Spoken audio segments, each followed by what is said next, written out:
Good afternoon, everybody. I hope all of you physically healthy and mentally happy. And also this day, the COVID patient, the number is increasing. And please, everybody try to be safe without having any sense of worry. So we are very fortunate to have this important human life. The life we have, it is much more important than anything else. Because in our daily life, we can feel the fear, sufferings, unhappiness, discontentment, and we always wish free from all kinds of sufferings. Also in our daily life, so we can experience the happiness, not the ultimate happiness. Still, we can, experience. We have the experience. We can feel the happiness. So when we feel happiness, we wish to have a more happiness. Not, more happiness. We really wish to have the everlasting happiness. So this is the basic desire we all have. If we are very serious about achieving happiness, then this life, being a human, have a human life, is the perfect life to achieve the ultimate happiness. This life is the right and the perfect life to free from sufferings. Therefore, we really have to be very serious about our daily Dharma practice. If we lose this human life, then it looks like we're not going to achieve any more human life. Mostly, we continuously will go through the lower realms. Therefore, every day when we practice Dharma, we only focus achieving the ultimate happiness, which is the Buddhahood, the highest state of the mind. So in order to achieve the highest state, the Buddhahood, actually, we don't need to practice so many practices. If we know how to practice, how to put, order the Bodhisattva path, then our practice become very simple. All the practice become, for us, very possibility. Many of us, first, we confuse how to practice Dharma. Second, we confuse, we have a lot of confusion. So which practice I should practice, and which practice is most important, for me and for us. So we have a lot of confusion. In order to clear all the confusions, in order to know how to practice the Bodhisattva path, the Mahayana path, therefore we need to study the entering the middle way. The entering in the middle way is a very, the systematic, is a very important teaching. Put all the Mahayana practices in order. Also, this is, we can also name, is a Lamrim. Right? Therefore, at the beginning, everybody have a strong aspiration, strong motivation to achieve Buddhahood through practices the entering the middle way. Therefore, today we all, together slowly chant the first ground, or also the first chapter. So we chant slowly and try to understand the meaning of the root text. First, Madhyamaka Avatara Nama. This is the title of the text book. I pay homage to the gentle Lord Manjushri. Please, everybody, prostrate or pray to the Lord Manjushri, which is the wisdom Buddha.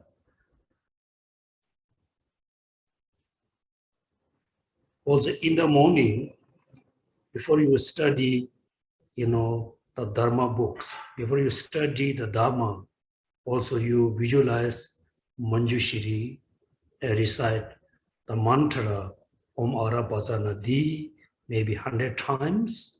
Then you start, your Dharma study. Page number 1, the first ground, perfect joy. Sarvakas and the middle level Buddhas arise from Surgeon sages. Buddhas are born from Bodhisattvas. The compassionate mind and the non-dual cognition, as well the awakening mind, these are causes for Bodhisattvas. As compassion alone is accepted to be a seat of the perfect harvest of Buddhahood, the water that nourishes it, and the fruit that is long a source of enjoyment. I will praise compassion at the start of all. So this is the part of the salutation to compassion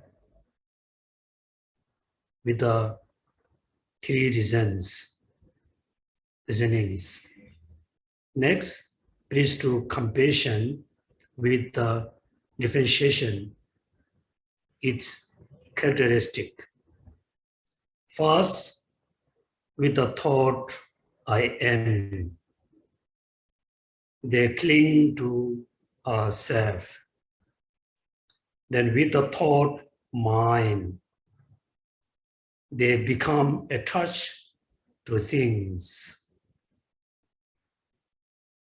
That means the ignorance of the self, ignorance of the phenomena, particularly five aggregates, are the two types of ignorance, are the root of the samsara. Like buckets on the water wheel, they turn without control. I bow the compassion that cares for such as suffering beings. Beings are like a reflection of the moon in the repelling water. Seeing them as floating and the devoid of intrinsic nature, the Bodhisattva's mind falls under compassion's sway, yearning to sit free every transmigrating beings. Then the compassion has three types. When we generate compassion, we just simply focus on sentient beings and generate compassion. Then there's another type of compassion, which is realizing, based on realizing all sentient beings are impermanent. Knowing all sentient beings impermanent, then we can generate another types of compassion. Third, based on realizing emptiness of all sentient beings, then we can generate another types of compassions. There are three types of compassion. Only, absorb sentient beings, impermanent sentient beings, emptiness, empty, totally free from the empty of intrinsic existent sentient beings. Then the next sentence is actually, starts the first groan. Through intense dedication with the Samantha Bhatra's prayers, he abides in the perfect joy. This is called the first groan. From that point on, having attained this groan, he is held by the name Bodhisattva alone. He is born into the lineage of the Tathagatas as well. He has utterly approached the three bonding factors, such as Bodhisattvas uphold the state of supreme joy and has the power to shake 100 walls. Stepping on from one ground to another, it travels perfectly to the higher ones. At the point that path to all lower realms are blocked for him. At the point all the ground of ordinary person cease for him. He is described clearly in terms of akin to the 8th Arya. Even when abiding on the first ground of the mind for fully awakening, he surpasses those born from the sage's speech and the Pratika Buddhas. Through the power of his merit, and his merit increase ever more. When 8 gone afar, he will also surpasses them by his intelligence. At this point, the first cause of full awakening, the perfection of generosity, will become preeminent, committed to giving away even his very flesh. Giving becomes as a sign to infer his unsigned qualities. all living beings eagerly yearning for happiness. Yet, for humans, there's no happiness without resources. Material resources, in turn, come about for generosity. Knowing this, the Buddha spoke on generosity first. Those who are weak compassion and toothless minds, who seek their own welfare with enthusiasm, even for them, the wealth they desire will come. From generosity, a cause that relieves sufferings. Indeed, it is through the practice of generosity that he will swiftly and some point meet the Arya. He will then cut clean the continuum of cyclic existence, and as a result, he will journey to the state of peace. These who keep in mind their approach to the help sentient beings without much delay attain joy through their generosity, since it is for both the compassion and one who is not. This discourse on the generosity is primary.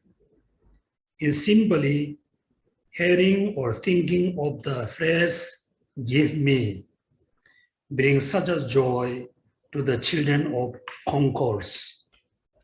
Joy not experienced even by the Arhat who enter into peace. What need is there to speak of the joy when giving away everything? Cutting his body and giving it away, he sees from his own pain the pain of others, such as at their birth in hells, as he were undergoing the situation himself. Thus, swiftly he strove to cut away all their pain. Generosity, devoted of the gift, receiving, and giver, is called the supermundane perfection. But when attachment for these three arises, it is then said to be the mundane perfection, abiding perfectly in the Bodhisattva's mind and endowed with the light, beautifying the sublime one. This ground of perfect joy is the water crystal gem, which dispels all darkness and reigns victorious. This is from the entering the middle way, the first ground of generating the mind. This is a first bhumi. So when we read the first chapter, the first bhumi chapter, it explains, all the benefits of generating bodhicitta. So when we see all the benefits, we should not think, oh, those people had this benefit, these people. We must think, I want to generate bodhicitta. Then I will stop, to born in lower realms. I want to generate bodhicitta. Then I can achieve a higher state, which is Buddhahood. So we ourselves, we need strong commitments, strong aspiration. So today we listen, start from the chapter, the sentence number 1 to chapter number 1, sentence number 3. First, with the thoughts, I am. They cling to self. Then with the thoughts, mind, they became attached to the thing. Like buckets on the water wheel, they turn without control. So this, the analogy, so we have to go through our own experience because we already have, the samsaric body. So we are in samsara. So we are samsaric being. Let me look like we are, the buckets on the water wheel. So we have to go through our own experience. First, everybody just,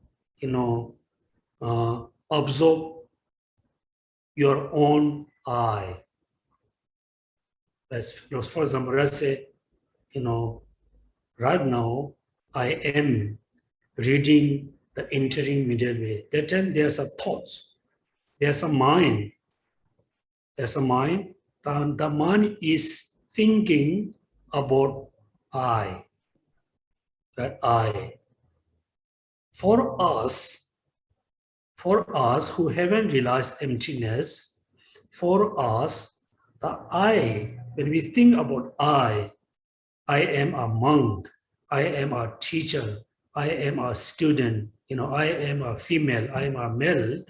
When we say I am something, that time we have a tendency to hold the I as an independent self. Mean the I is just, they are not depending on anything. It is wrong concept about I. Then based on having the misconception about I, the second we thought mine. This is my house. This is my head. Second, when we think this is my, we possess something. When we possess something, that time there's an I, which is possess the object. Then second, mine or me, also for us, the independent me. Then based on these two misconceptions about I and mine. Here mind not referred to the things which belong to us. The mind referred to the eyes which is possess the thing. Then so we have the wrong concept about I and mine. Then second, when we look at our own, then we have a very inappropriate kind of thoughts, which is we label, oh, this is beautiful, this is ugly, this is nice, this is not nice.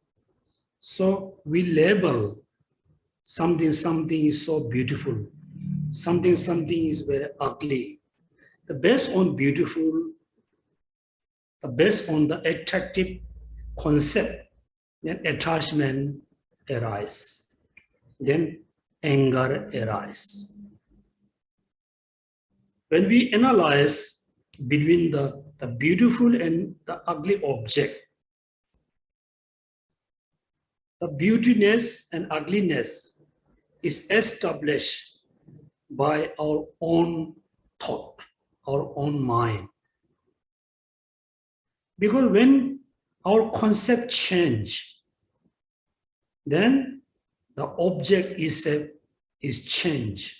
It means the beautiness, ugliness, so and so, everything is established by our thoughts.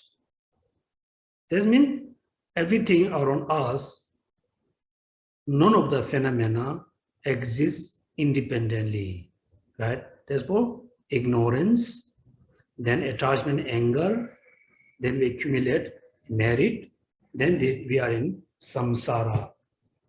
So last Saturday, so we study with the sixth analogy, right? So I should.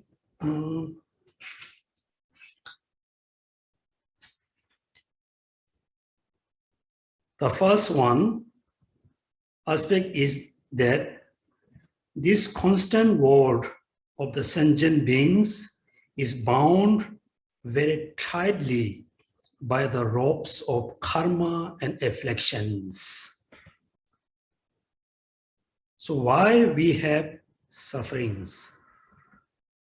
Why we are in samsara? Why Buddha Shakyamuni, Amida Buddha, Manjushri, they are free from samsara. Why we are in samsara? Because so we are still totally bound, totally tied in samsara with the two ropes, which is the afflictions and the karma. Rope of karma and afflictions, right? Therefore, if we seriously, really seriously, we really want free from suffering, free from samsara, so then we need to cut the two ropes. Otherwise, you recite billions of mantra. We do billions times prostration. Million years, of our mandala, we never be free from suffering because we fail to cut the two ropes, right? Please remember, so we are bound in samsara with the two ropes of karma and afflictions. The number two, the analogy number two, this world of sentient being is properly by consciousness, which is analogy to operator who set the water wheel in motion. So you can imagine, you just look at the water wheel. The water wheel is running, it's just turning round.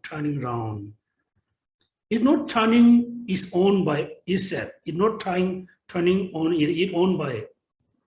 No, somebody pulling, right? Pushing and pulling. Therefore, the water wheel is turning around. So we are in samsara. We are in cycling in samsara. Right now we are a human being. Next life maybe we are animal. So who really pushing us in the samsara from lower down to higher to lower? Because of the consciousness, because of the mind. That means the mind is look like the operator. The number three, the rotate. The wheel is rotate from up to all the way down. Then whole water coming up, go down, rotate up and down, rotate. The rotate from the depths of the great river of cycle existence, from the peak of the existence down to the hell of AVC with no interval at all. Right? Therefore, the wheel is go up and go down and come up, go down. Then we were born in the top of the samsara, which is they call the peak of the samsara. the highest, we reach to the highest, level of the samsara. Then one day we come down, go in the hell, right? So it's just, we are going like that for millions of years. And this lifetime, if we're not able to stop, turning in the samsara, then in the future, we go look like forever. So difficult to have the opportunity to know how to stop the cyclic existence, like the wheel, the rotate. Number 4, it is travels downward to the lower realms on its own with no need for exertion. You just look at the water wheel. When the water wheel go down, it looks like it's going automatically, very easily just go down. That means we are very easily, we were born in lower realms. We no need to do any practice. We no need to do any, we no need to put any effort. For the 24 hours, actually we, accumulating karma to born in lower realms. Like the buckets, water by go down, it on, no need any effort. While it requires great effort to draw it upward to the higher realms. Imagine, the person, the operator, when he bring the water wheel up, he need to put a lot of effort. If his mind, little bit, disturbed, the water will go down.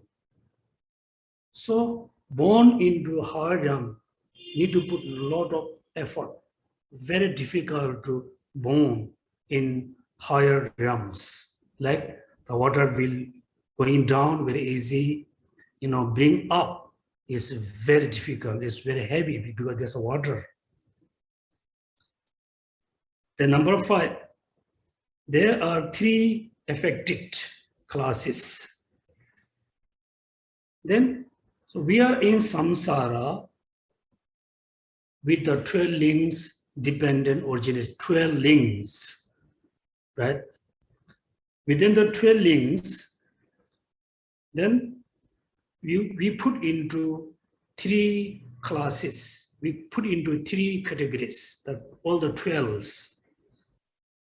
The afflictions, among the 12, 3 we put into afflictive, categories, which is ignorance, then the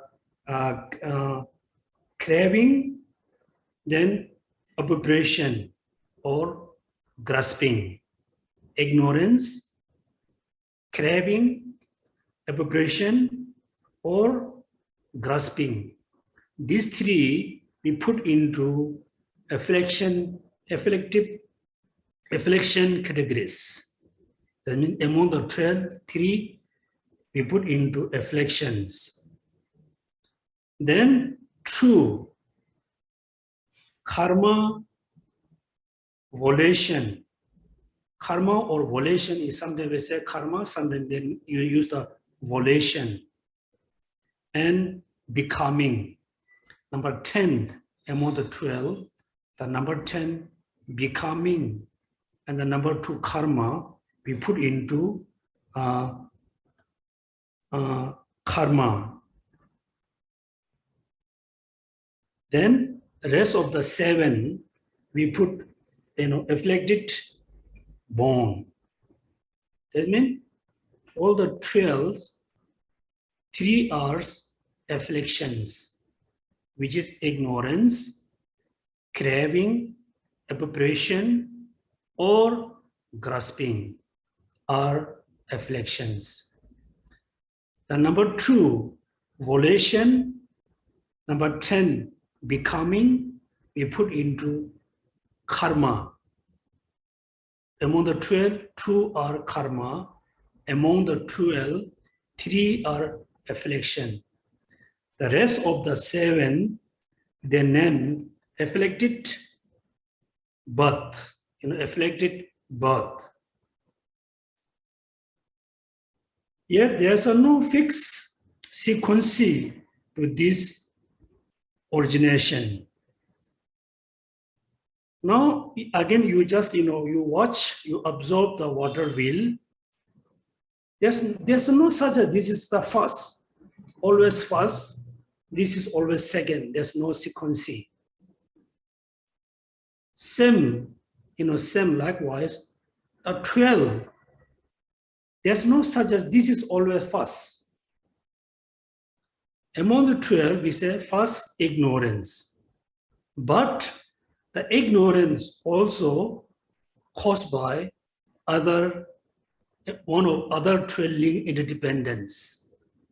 For example, our this life we have is caused by ignorance, volition, becoming. Our previous ignorance, volition, becoming also caused by other 12 link interdependence. There's no such as say this is the first. Then the number 6.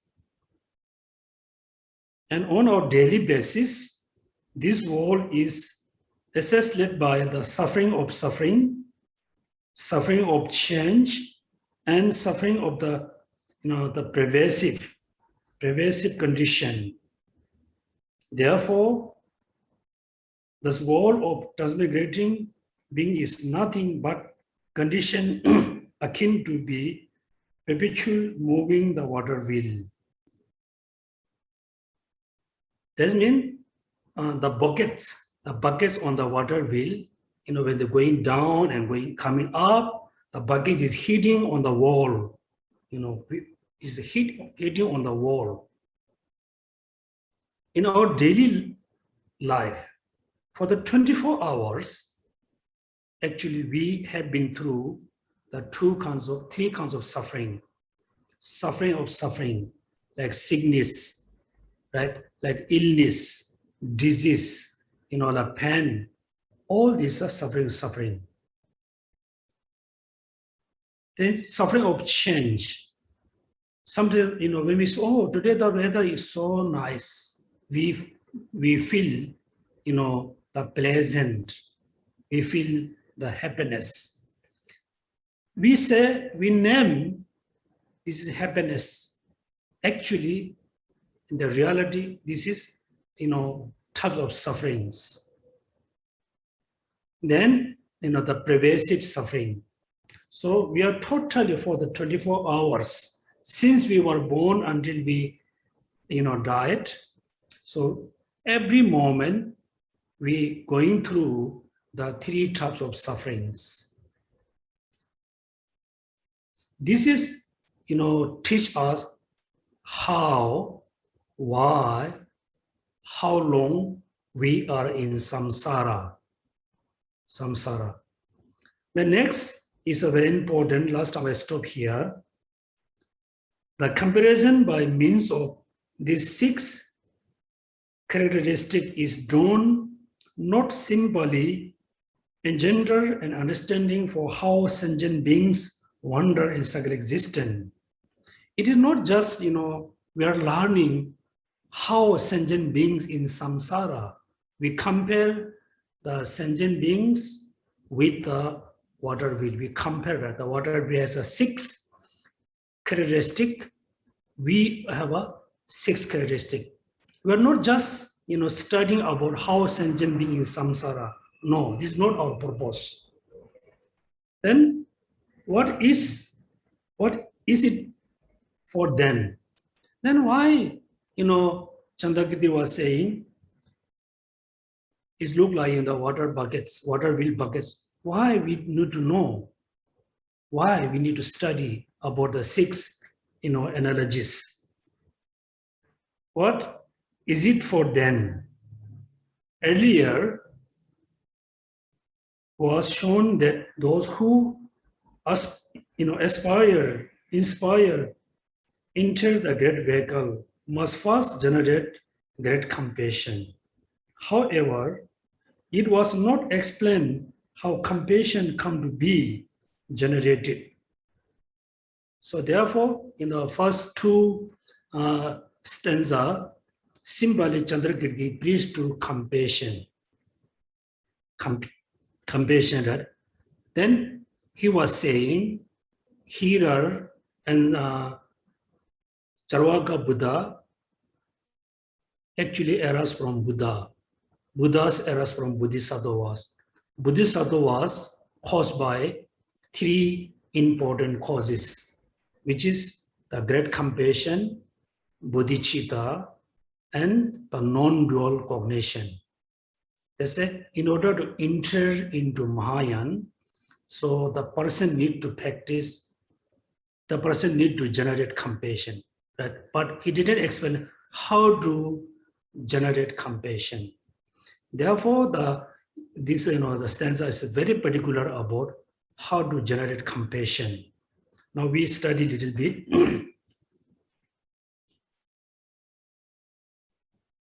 It was not explained how compassion come to be generated. That is on the basis of what kind of meditative cultivation. So therefore, what kind of meditative cultivation we need in order to generate compassion.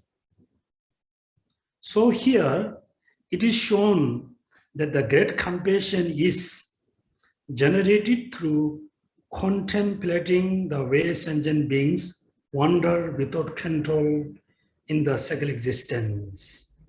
Right? So first, you need to remember the water wheel buckets.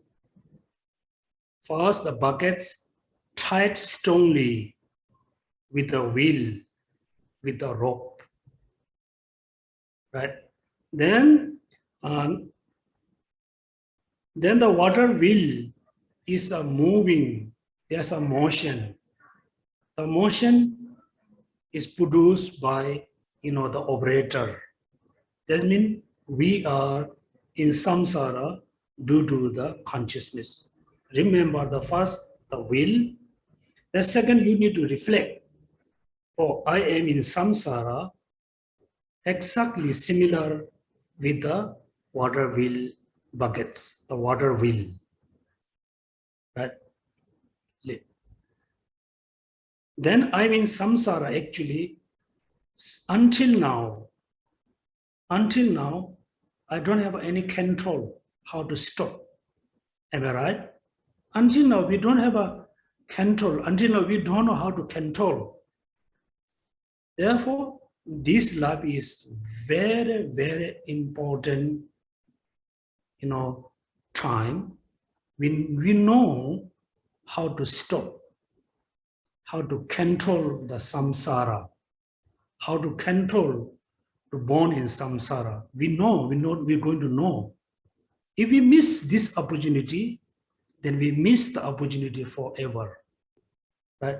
Then first, I'm in samsara, it look like I'm exactly similar with the water wheel.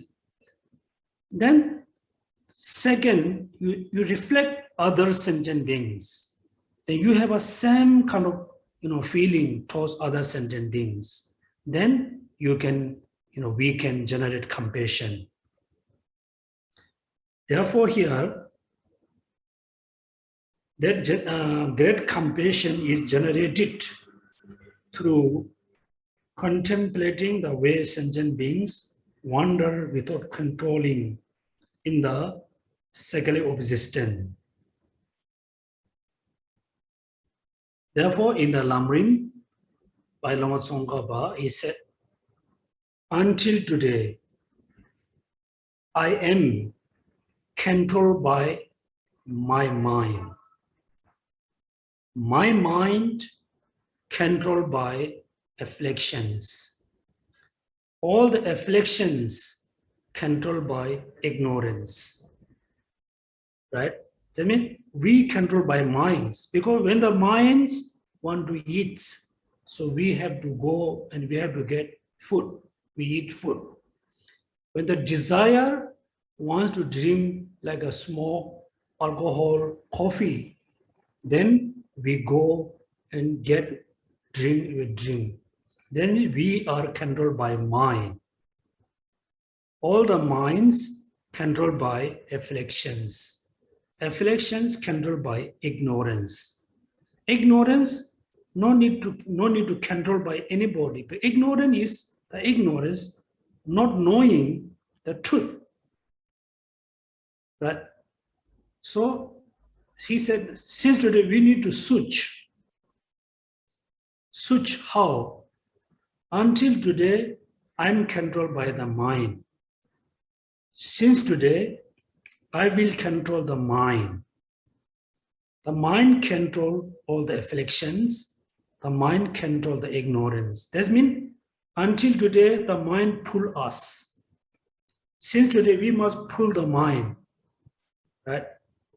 Otherwise, we are in samsara, kind of forever. With the factor makes us revolves in the such as perpetual cycle. It is our utterly uncalm and undisciplined mind alone that does it. So there's not such as, kind of creator, someone really pushing us in samsara. That means we push to samsara by our own mind. Which mind? The uncalm mind and the undisciplined mind. Those are cause are to born in samsara. In what domain and what manner do we revolve?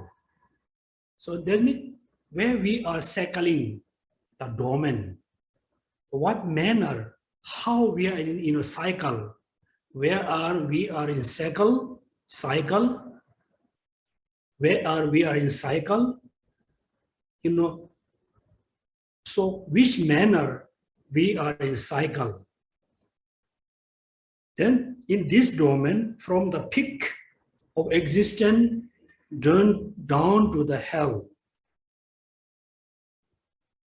we revolve without any interval when we are not in motion. Therefore, we are 24 hours. Actually, we are really revolving. There's not totally, kind of time to stop. There's no interval when we are not in motion. Owing to what cause and condition do we revolve? So, the what causes and condition do we revolve? It is through the karma and afflictions. Karma and afflictions. Owing to this meritorious karma and related afflictions, we revolve in the lower realms. That means demeritorious karma or non-virtues and the related to the non-virtues afflictive emotions, we revolve in lower realms. Due to the meritorious and unwavering karma, we revolve in the higher realms. We enter the first effortlessly without needing to stop to take birth there. But due to the unmeritorious karma related to the afflictions, so we revolve into lower realms. The meritorious or the virtuous karma, they revolve into like human life, human realms. Then the unwavering karma, it revolve us to the form and formless realms. That means how where are we cycling? We are cycling from the tip of the samsara and down to the hell beings realms. So which manner mean karma and afflictions.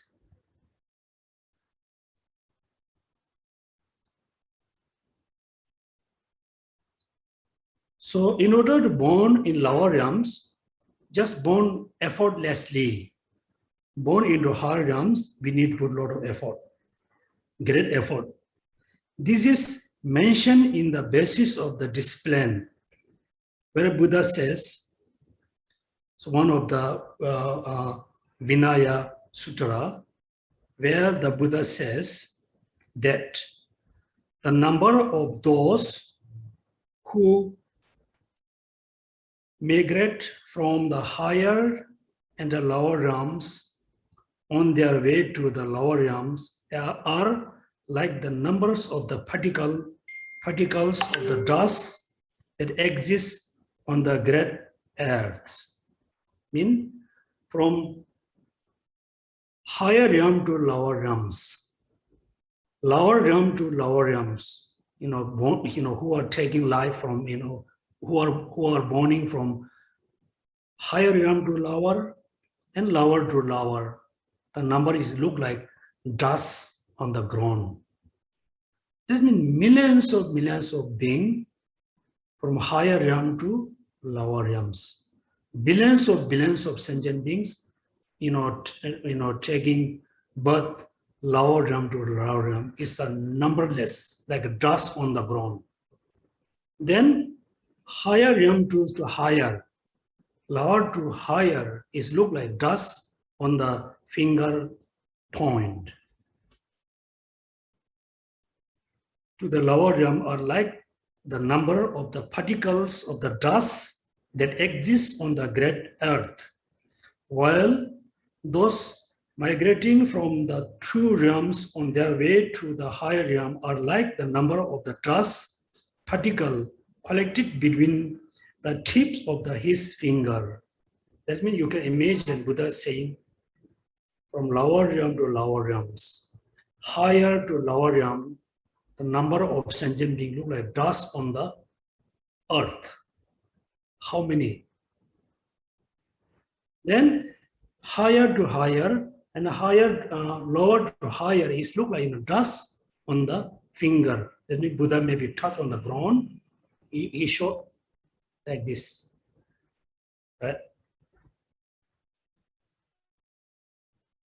Thus, we should reflect on the following during the period of activity, any of the affliction, ignorance, craving, appropriate. So now I think all of you understand how to generate compassion. First, you need to realize how, yourself in samsara, how long, why, like the water wheel. So if you really do, the proper meditation or proper contemplation on how we are in samsara, this definitely you're able to generate the renunciation that I really want to free from this samsara. There's no happiness, always suffering. Then when you look at other, first you need this kind of feeling, this kind of conviction. Then second, when you look at other, other like my brother, my sister, my relatives, everybody has a same way, how in samsara. Then other sentient beings, then you really can generate compassion. So I will read another few sentences, then we just jump to next topic.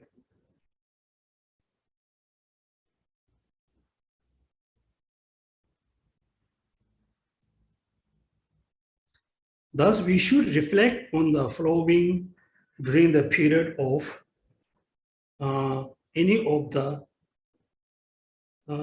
I think, period of any of the three afflictions, which is ignorance, craving, and the aberration of the single cycle of dependent origination. The two other affliction factor, karma and birth, pertaining to different cycle of dependent origination, can come to operate, and so the continue never cease. Furthermore, we are tormented by the three classes of suffering on the daily basis, not just one, but continuously, like endless refill of water, right? Therefore, you just go through meditation on 12 interdependence. First, there's ignorance. Then, due to the ignorance, all the affliction arise. Then, all the affliction cause engage into action, right? Therefore, we engage into action caused by afflictions. Therefore, we accumulate karma. Then the karma completely cultivated, become complete, then we name becoming. Then we take a birth, another life. And another life again, we accumulate karma. So first, contemplate how we're in samsara based on the 12 interdependence. If you contemplate for 24 hours, sometimes you feel really very boring. For example, when you wake up, maybe you drink water or tea, or then you go toilet, you clean your stomach, take a shower, then your stomach become clean, empty. Then immediately we refill, right? Food and water, we refill. Then again we need to go toilet. Then we need to take a shower again. Then we need to cook. After cooking, eat, refill. Then again, we need to clean. Then we sleep. After sleeping, again need to wake up, take a shower, clean stomach. It's very boring. So same way, so you seriously meditate on, contemplate on the 12 interdependence until you have a strong kind of motivation, strong desire to overcome. Definitely, I want to overcome the samsara and the cause of samsara, particularly ignorance, craving, and aberration. Right? Then, if you think others, then you can generate compassion. Otherwise, we just say compassion, it just become words. Now, if someone is very important here. Now, if someone experience no effect whatsoever in his mind when he reflect internally, or the way he himself wander in the second existence, right? So when you meditate or contemplating on the 12 interdependence, if there's no any effect in your mind, when you think about ignorance, you don't have any effect. Craving, aging, death, there's no any effect in your mind. If there's no any effect, right? If someone experiences no effect whatsoever in his mind when he reflects initially on the way he himself wandered in second existence, then there's no way, Lama Tsongkhapa says, there's no way that such a person would experience on the beginner's stage on the unbearable concern for other when contemplating their suffering, right? So as a beginner, then when you contemplate other suffering beings, also you don't have any kinds of feeling, then you, as a beginner, you cannot really generate compassion. There's no way that such as a person would experience on the beginner's stage unbearable concern for other when contemplating the sufferings, right? So also then when you contemplate other beings who has a suffering, then you really cannot generate compassion. Therefore, sometimes I think we mix up emotional stage and the compassion. For example, when you walk on the street, when you see, somebody has a huge suffering on the roadside. In Singapore, so, very rare to see on the roadside. So when you go to India, every step you can see, someone just lying down on the roadside, no really proper food, no shelter, no clothes. When you see many Singaporean, when you go to India for pilgrimage, the first few days you really move, by seeing those suffering beings. It looks like you really have a compassion. Actually, this is a kind of you are as emotional. It's not really compassion. So in order to generate compassion, first you need to experience, like kindness based on your own experience. Therefore, first you meditate on 12 independence, then generate kind of sense of renunciation. Then when you contemplate others, then you can generate compassion. Otherwise, there's no way, you generate compassion.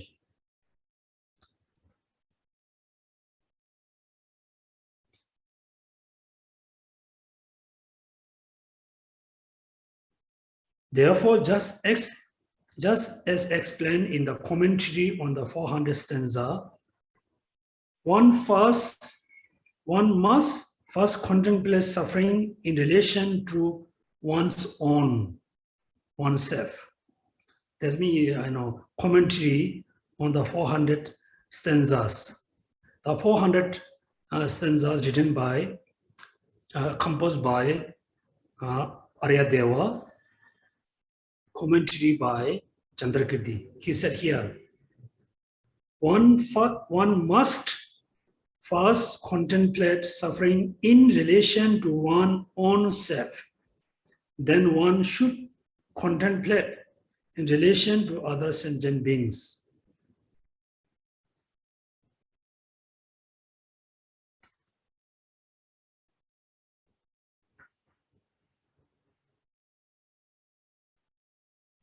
The next, I think, symbolic, we can go through very simple explanation.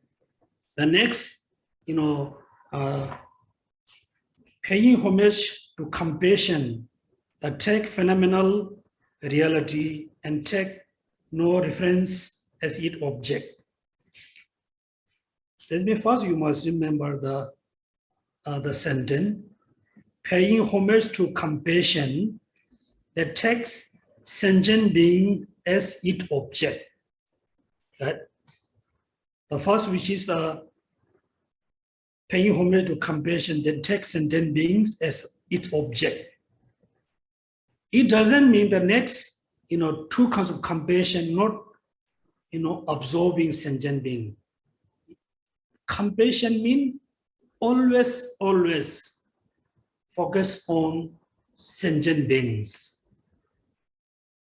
When you think compassion means these are mind, focus on sentient beings, and have a sense of, free the sentient being from suffering. You have compassion, always absorb on sentient beings. But second, you can see, paying homage to compassion that takes phenomenal reality and takes no reference is object. it look like the second, the next two compassion, not, really focusing on sentient being. It's a no. Because this line also translates from Tibetan language. In Tibetan language, we say, Chö, Dharma, Chö la, Mikpe, Chö. The second one, we say, Migmet, no reference, Migmet. Mean, for example, our own experience,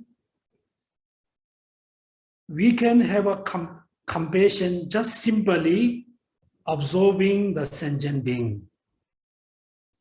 Also, we can have a compassion absorbing the impermanent sentient beings. Clear? Impermanent sentient beings. Mean, the impermanent sentient being is the object of the second compassion.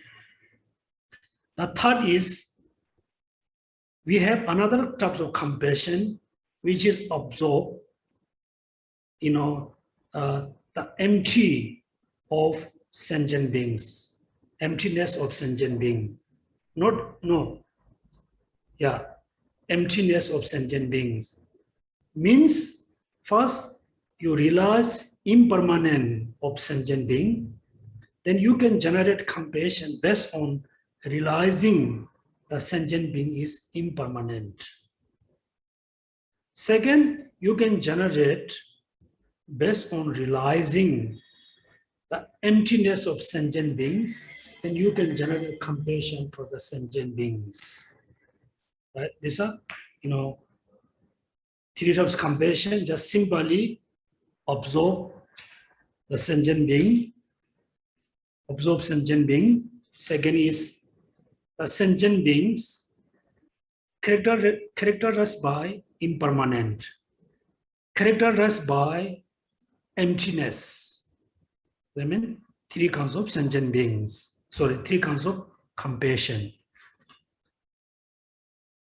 So also when you, generate compassion, simply you just, visualize or, you focus suffering being, the sentient being who fully, suffer. Then you generate compassion. Second, same sentient being, you must think, oh, the sentient being, which is I generated compassion, the being is impermanent. Means still you are absorbing the sentient being, but you characterize with the impermanent. Here's a true reason. For example, someone has a flight ticket to go to Europe. He or she has a ticket, confirmed ticket to go to Europe. Then he or she is in the airport. The person is in the airport. And the person is just enjoying, coffee or drink alcohol or smoking or chit-chatting, who fully indulge with this thing. Next to him, someone knows this is time to leave the person. This is a time to go because the person has a flight ticket. But the person is still just indulging with this, the activities. How do you feel? How do you feel? The person has a confirmed ticket, leaving to Europe 1 o'clock. It is like 12:59. He or she still in the airport enjoying with coffee, drink, alcohol. You knew you're going to miss the flight. So you feel, very pity. I wish he realized it's time to leave. He didn't realize. Same way, when we look at our own. So when I go, evening or morning walking, when I observe everybody, 99% whom I met on the, on the roadside, on the road, I don't think anybody have a thoughts, oh, I must do practice, I will die anytime. Nobody. They are totally indulged with the samsaric happiness, samsaric activities. Then you feel very pity. Then based on, not knowing, not realizing impermanence, therefore these people are indulged with the samsaric happiness. Then you can generate compassion. Also, we have a strong attachment with everything. Attachment with our house, our cars, our belongings, our relatives, our own body, our own name. We have very strong attachment. We strongly attach. Why? Why? We really don't understand the truth, the reality of the things.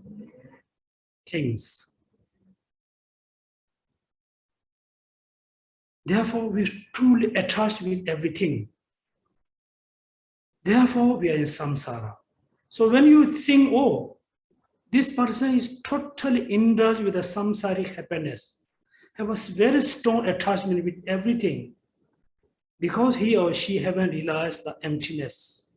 Therefore, he or she in samsara forever. Then you can have, really have a compassion. Therefore, compassion can be generated just simply observing suffering beings.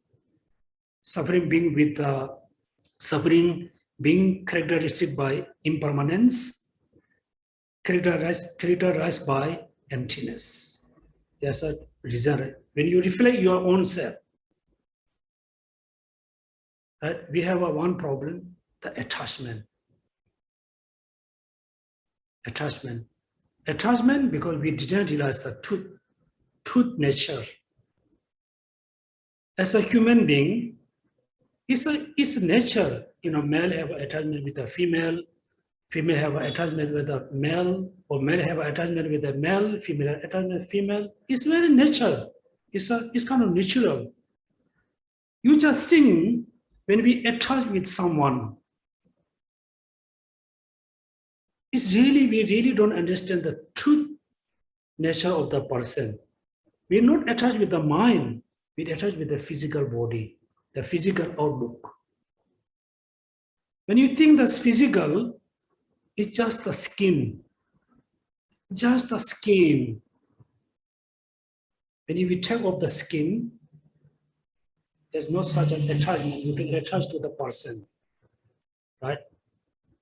Therefore, attachment, anger, everything arises because we haven't realized emptiness. There's two kinds of compassion. Next, we move to the new lessons. It's a fourth. Okay.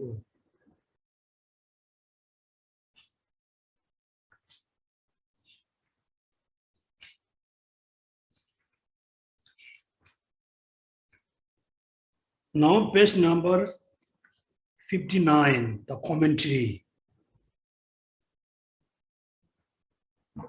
Remember, the actual text, the entering middle way, the actual text divide into 4 parts. The salutation, then actual body of the text.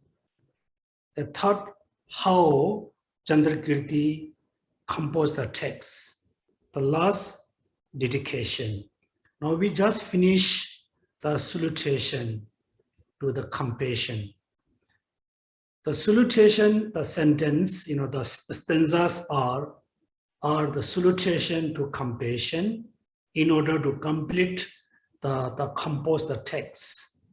Second, the salutation, stanzas are the kind of commitments, to complete commitment to compose the text. And also the salutation stanza is the summary what's the rest of the meaning. Because they talk about Bodhisattva. They talk about the three ordinary beings paths, which is compassion, bodhicitta, then the wisdom. That, and also talk about Buddhas arise from Bodhisattva. That means is talk about the resultant topic. The salutation is a salutation, is a word for commitment to composing the text. Also, this is a summary about the rest of the meaning. Now the actual body of the treatise has three parts. What are they?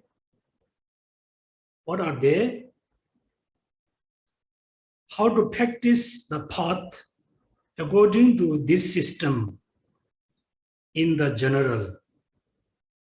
Practicing on the ordinary person's stage in particular. Practicing. Then presenting the ground of Arya Bodhisattva. That means there's a twofold, causal ground and resultant ground. The causal ground has three parts. How to practice the path according to this system, means according to the Pasangika. Then number two, practicing on the ordinary person's stages in particular. The presenting the ground of the Arya Bodhisattvas. These three, kind of outline is go all the way to the ending of the 10 bhumi. How to practice the path according to this system in general. Also, many people, I think many of you think, why Chandrakirti need to compose this? Why Nagarjuna? Why Dharmakirti? Why Shantideva? Why they need to, compose those texts? Why? Those treatises? Why? Because Buddha already explained everything before them, right? Everybody think this way. Many of you haven't read all the Buddha's sutras, tantras. For example, we chant Heart Sutras. When we chant Heart Sutra, do we really realize all the complete paths, how to achieve Buddhahood? No. From beginning to end, she said, no, empty. Then the Prajnana Paramita teaching is a great treatise. When you read from beginning to end, we're not going to understand how to practice the path in order. No. So when we study, also we studied, the first, the turning wheel of Dharma, the Four Noble Truths. It's simply Buddha explained the Four Noble Truths. There's no 10 bhumis, no bodhicitta, not particular renunciation. No. Therefore, in the Buddha lifetime, all the disciples are, kind of very intelligent. Most of them, almost 80% of the disciples are not really, from India. They come from other planets to attend the teaching, receive the teaching. Therefore, they are very mature, very intelligent. So when Buddha taught Heart Sutra, they fully understand the complete, stages. how to practice. Then after Buddha, there's a 7, the lineage, kind of lineage holder of the Buddha teaching. One or two, they compose in a very simple text, not much. Until Nagarjuna, then Shantideva, then Buddha Balita. Those are the Indian masters who really, discovered all the hidden meaning.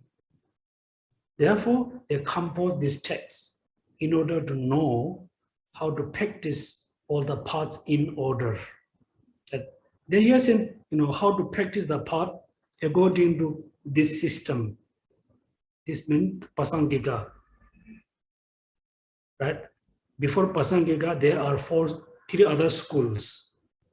All the school, explain partial of the practice, not the complete. Only the Pasangika master, the Pasangika status, explain the complete path, how to achieve Buddhahood. Therefore, he's saying here, how to practice the path according to this system in general. If in this treatise, the profound and the vast path of the Bodhisattvas are established by following Nagarjuna, the question arises to what kind of stages of the path leading to Buddhahood is upheld within the sphere Nagarjuna system. Right? That means this system in explaining the vast and the profound path. So what kind of path is really he is going to explain? The purpose of establishing the system of second Buddha Nagarjuna and so on by means of the study and the critical reflection is to ensure that we find the deep conviction in the methods of the practicing of the perfect path, so that we cannot be led, astray by the deceit of false path. So this is the main reason. Ensure, the path, there's no any mistake. Also after, we know this, how to practice the path according to the Pasangika, then none of the, person can deceive your practice. That means simple, you can think, in order to follow the perfect, unmistaking path, I need to follow the Pasangika tradition. If you follow Chitta Mantra, it's partial practice. Other 2 school, very partial. Compared with 2 school, Chitta Mantra is better. Compared with Chitta Mantra and the autonomous, right? Swatantika is better, but still very partial, not complete. Compared with the autonomous or the the Swantetika and the Pasangika, then the Pasangika tradition is very complete, no any mistake, no any error. Therefore, we need to follow Pasangika. Clear? Pasangika. Then why? What the reason? Then he's saying here that we cannot be led astray by the deceitful false path. Those engaged in the study and the reflection, however much they engage in the study of the treatise of the system of great characteristic, never find a certain man with respect to this own personal practice are clearly approaching the study and the reflection is effective manner. That means again is I think same way. Follow the the Pasangika. Then Nagarjuna composed the many texts, many treatises. Some treatises mainly focus on emptiness. Some treatises mainly focus the vast practices. There's a 3 treatises which is explained both of them kind of equally. They explain both of them very clearly. What are they? One is the precious garland. The second is the priest to the ultimate expense. Third is the compendium of the sutra. The precious garland, ultimate priest to the ultimate expense, and the compendium of the sutras.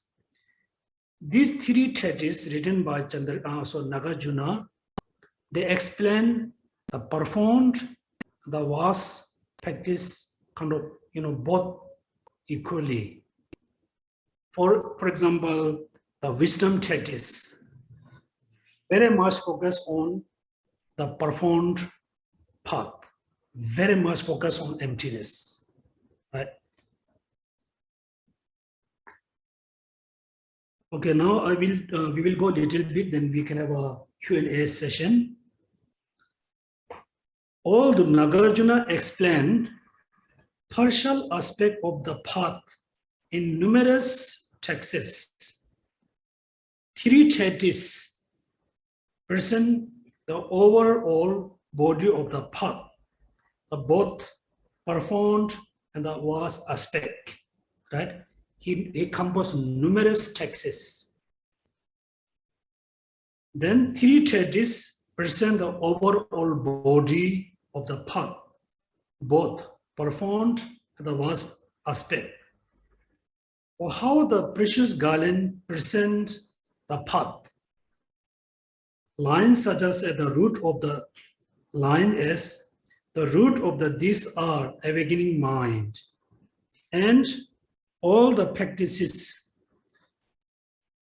preceded by the compassion were already studied above. Therefore, the precious garland at the beginning saying, the root of these are awakening mind, mean root of the rest of the Bodhisattva's deeds, Bodhisattva paths are the, root is the awakening mind, the first line. The second line, preceded by compassion. That means bodhicitta, the awakening mind, is the root rest of the Bodhisattva paths. Clear? Then the preceded by compassion, and the awakening mind also rooted by compassion. Means first you need to practice compassion, then bodhicitta, then rest of the practices, mainly 6 perfections. Now let's go by one.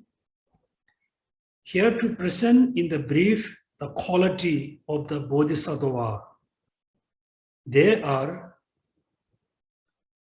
quality of the Bodhisattvas, right? And that means presented brief the quality of the Bodhisattva as they are generosity, morality, forbearance, diligence, meditative absorption, wisdom, compassion, and so on. Then first, in the 6th perfection with the compassion. Second, present the each of the 6th perfection. Generosity is the utter giving up of self-interest. among the six perfection, right? First, compassion, then bodhicitta, then first, our mind need to tend to practice generosity. Why? Generosity is utter giving up of self-interest. Self-interest, right? Self-interest, self-centered attitudes. Because you need to practice bodhicitta based on exchanging self and other. Therefore, first, you need to practice generosity in order to giving up the self-interest. Morality refer to working for other welfare. So you generate compassion, you practice bodhicitta to benefit other. Therefore, second, you need to practice morality. It refers to working for other welfare. Then number three, forbearance is to be relinquish hostility.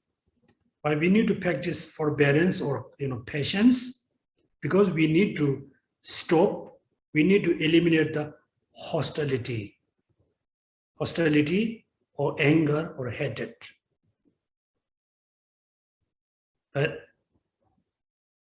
Now you can see the point. If you're not able to practice forbearance, patience, then we have an anger, we have a hatred, we have a hostility to harm others. Then your compassion becomes partial compassion. Right? Then next, increasing positive deeds, diligence. Then we need to practice diligence in order to increase the positive deeds. Then number fifth, we need to practice meditative absorption in one spontaneous with no afflictions. So we need to control, reduce the affliction. Then we need to practice the meditative absorption is one spontaneous with no affliction. Then wisdom is to establish the meaning of the truth. Compassion is the intelligence, the care for all beings equally, as these are all named same, right? Therefore, now you can see how the Bodhisattva practice is put in order. That each has an important meaning. First is explain why we need to practice the six perfections. Now, next explained the consequence or the benefit of practicing six perfection. Generosity brings resources. Morality, happiness. Forbearance, luster. Diligence, majesty. Meditative absorption brings tranquility, and wisdom release. And all M are realized with the compassionate heart. Right? Now you can see the benefit of practicing each of the six perfection. Generosity brings resources. Morality brings happiness. Forbearance brings luster. Diligence brings majesty. Meditative observation bring or generate tranquility. Wisdom release. When you have wisdom, your mind is totally released from the attachment, anger, so and so. And all M's are realized with a compassionate heart. Therefore, you can say compassion is look like heart with the six perfection. You cannot practice generosity without compassion. You cannot practice morality without compassion. Therefore, compassion compassionate heart is the important. Through simultaneous perfection of the all 7 of these, without exception, on the eternal lordship of the world is set. That means, the great compassion, bodhicitta, then 6 perfection. We need to practice all together. You really cannot practice partially only compassion, no bodhicitta, only generosity, no compassion. No, all need to practice together. Then we can achieve Buddhahood. Right now you can see, I said at the beginning, if we really know how to practice the Bodhisattva path, we no need to practice so many things, so many different practices. Very simple. Contemplate on, our own kind of, samsaric things with the analogy of the water wheel. First, you need to realize, you need to generate renunciation based on realizing your own suffering, realizing our own samsara. Right? Then, second, the same way you can focus on other sentient beings, then you can generate compassion. Then, realizing all sentient beings as impermanent, then you can generate compassion. Realizing all sentient beings empty of inherent existence, then you can generate compassion. Based on great compassion, then you can generate bodhicitta. Then bodhicitta, you can generate 6 perfections. The 6 perfection, bodhicitta, compassion, link each other. You cannot make separate practices. This is based on the precious garland.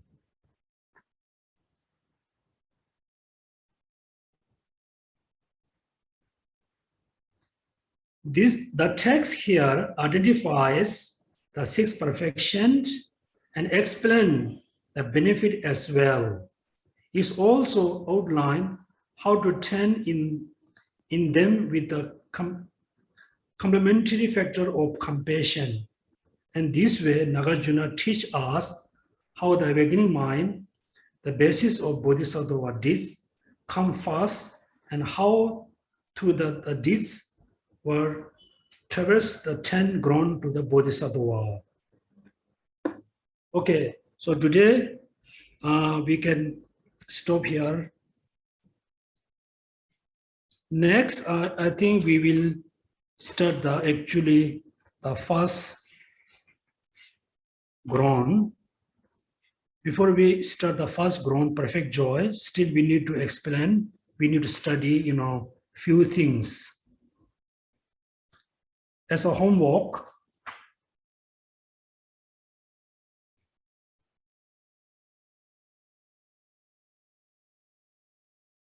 page number 64. If you have a commentary books or hard copy or soft copy, that's page number 64. You read the page number 64, then you remember the number 1, 2, 3, 4.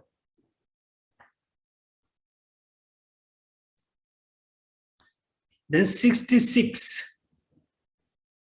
Then there's a number 1, 2, 3, 4. Remember also this number 1, 2, 3, 4 as a homework.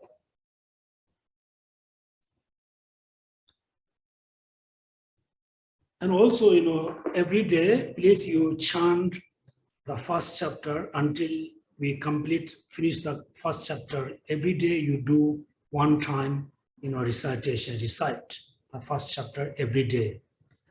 Then when we study the second chapter, every day you can, recite first and second chapter. So when you recite, you should not think, oh, this Bodhisattva have this benefit. Like, you should not just look it out. You must think, if I practice bodhicitta, I can have this benefit, this and that. Then you can think, I can have all these qualities. Right? And also, I said many times, studying Dharma is not look like, exactly same as studying history, science, math. Most of us, we study Dharma as a history. Just increase your knowledge about bodhicitta, increase your knowledge about 6 perfections, increase your knowledge about how to practice great compassion. Actually, you are not practicing great compassion, bodhicitta, 6 perfections. Until now, we all look like, the shipper, right, who look after the ship. But the shipper goes, bring the ships in the mountain. The shipper has maybe a few hundred ship. He need to count, make sure all the ship is okay. Not make sure, any of the ship is missing. He need to count maybe 100, 200, 300, maybe 400. He has a many ship. But the shipper returned to village. He doesn't have any ship. He just count other people, family ship. He just count the number of ship. The person is safe. He or herself doesn't have any ship. Exactly we are sent. We know, compassion, bodhicitta, 6 perfection, 10 bhumi, first grown. We count all the number. When you try to experience yourself, we don't have.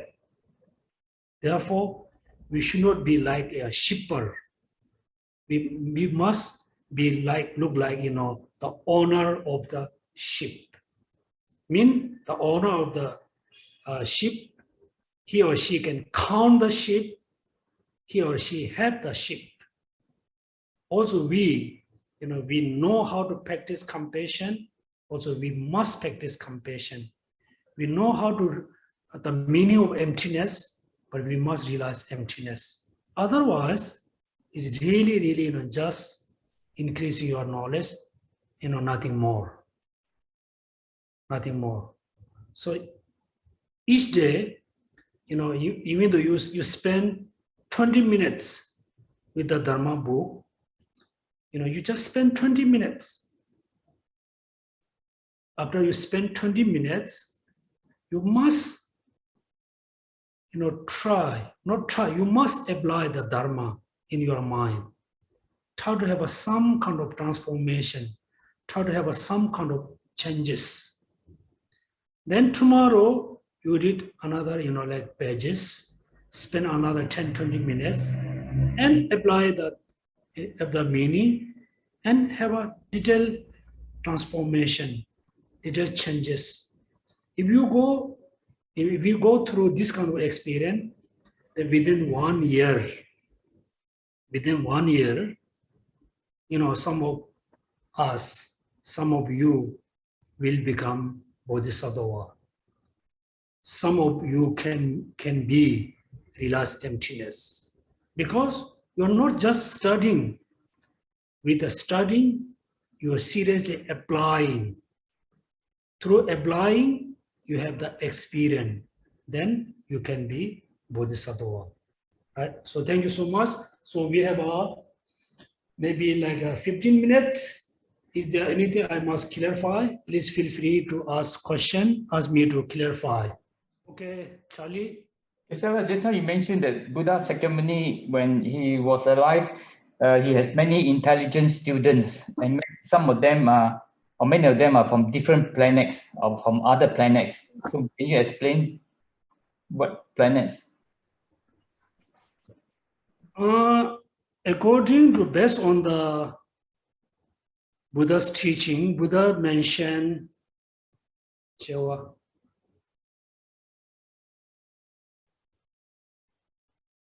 I don't know how many billions of planets. T booms Chavataya. I think Chikchuya Tong T boom Saya.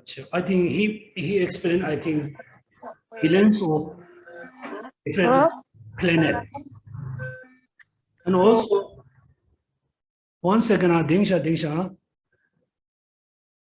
So when Buddha,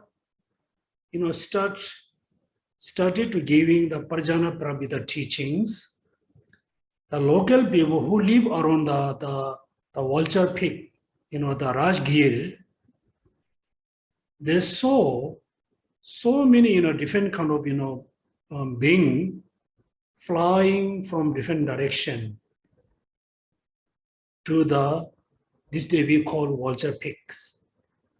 And also before Buddha, giving the Parjana Prabhita teaching, the wisdom teaching, other planets has a kind of little bit look like earthquake, like shaking. It's not like bad earthquake, like shaking the planets. Then other planets, there are Buddhas and Bodhisattvas. And many Bodhisattvas ask, what is this sign? There's a lot of rainbow, shaking the earth, the planets. They asked the question to the Buddha. The Buddha said, tomorrow, the Buddha Shakyamuni, the Gautama Buddha, going to give teaching about emptiness in the Jambu Deva, like the southern planets. Then many Bodhisattvas asked permission to go there and attend the teaching. Then the Buddhas gave permission to the Bodhisattva who reached to the high level of practice. The Bodhisattva whose mind is very stable, then he gave permission to them. Many Buddhas didn't give permission to the Bodhisattva who are very beginner, who don't have the very stable mind.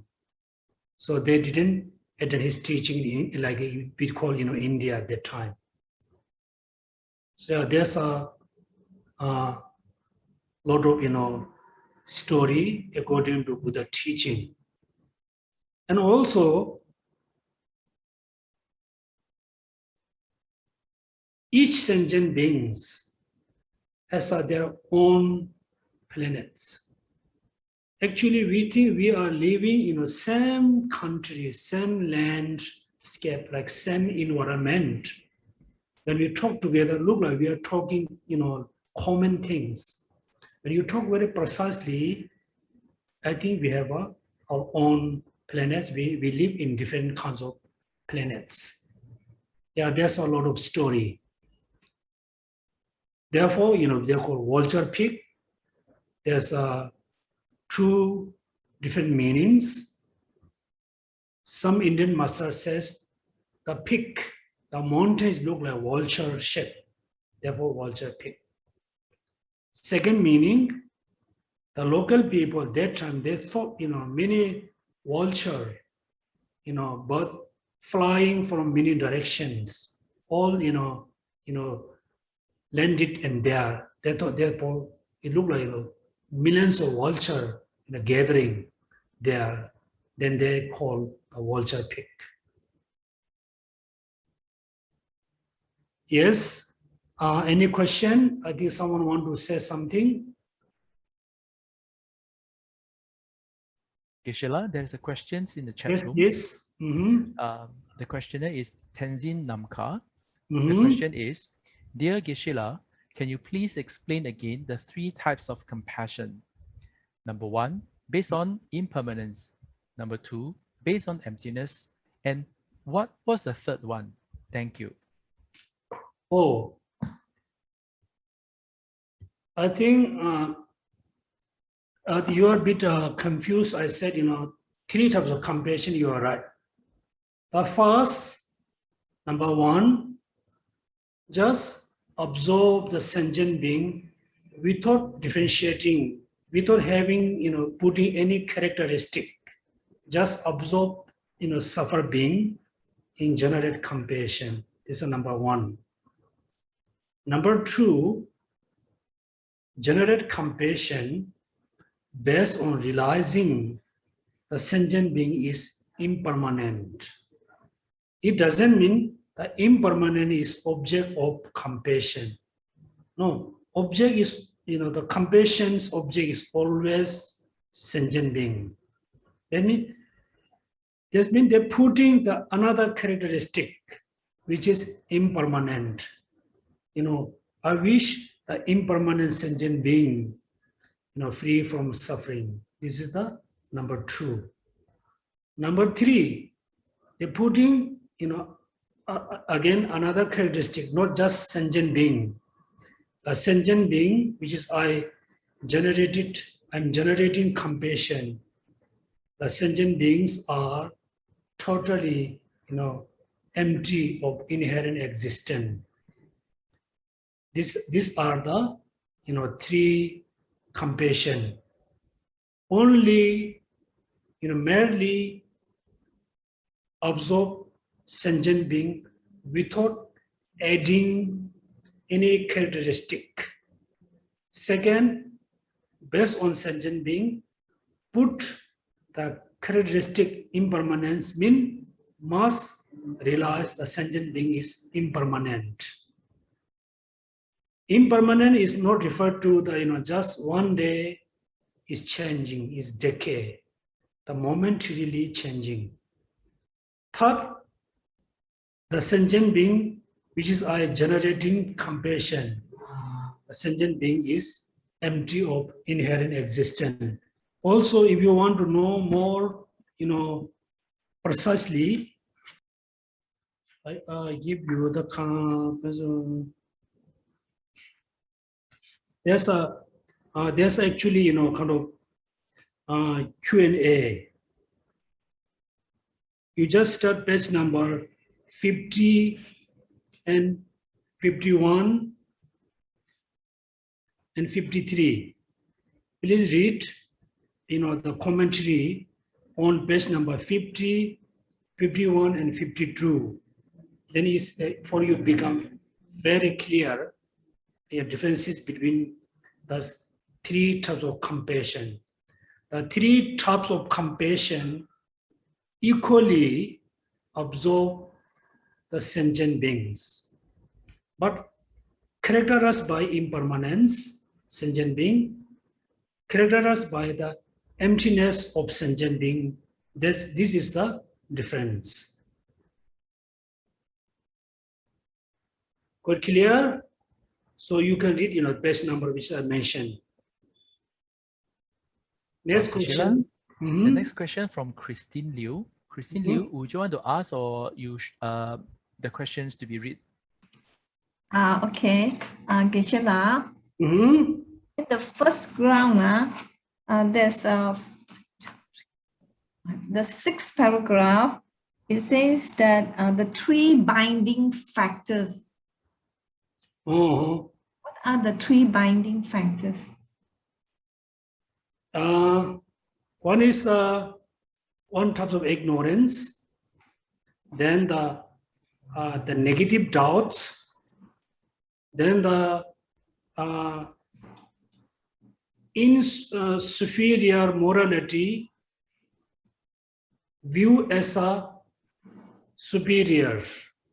This one, we come later. Remember first, one type of ignorance, then the negative doubts, or you can say doubts, then the inferior morality, view as a superior morality. These are the three bounding. Is also explained with the analogy. So first,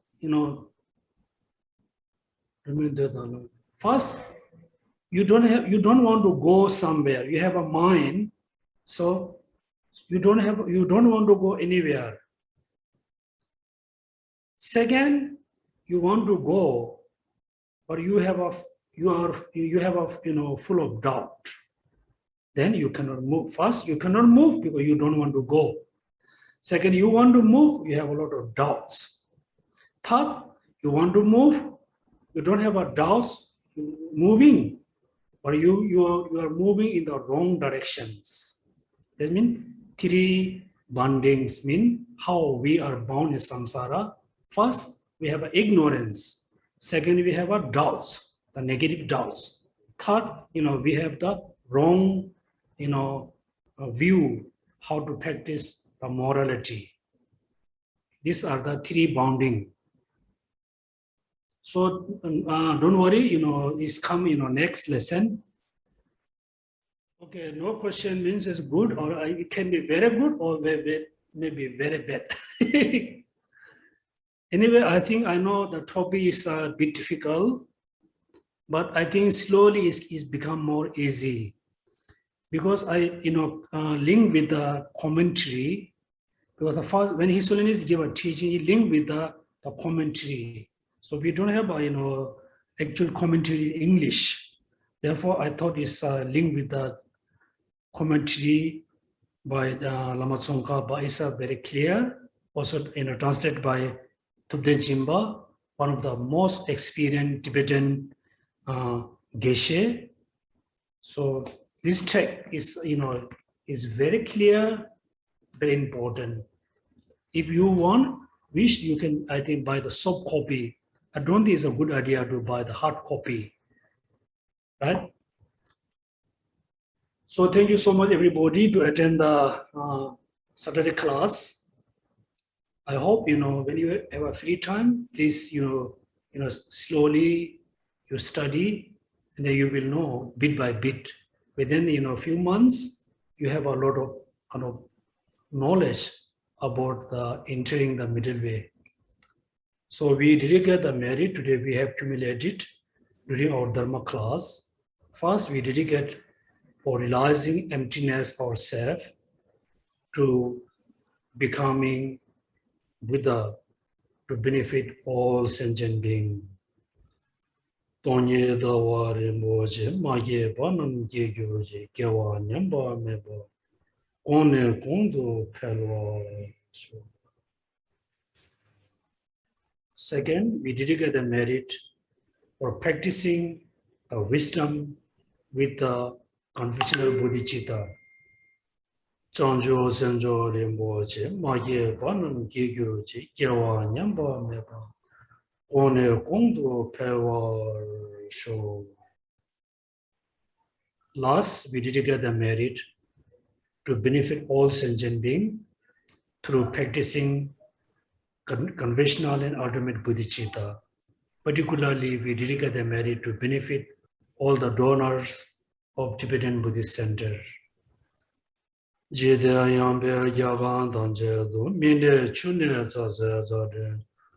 Madro muge guba gunje ne tsiri neme digi dembo.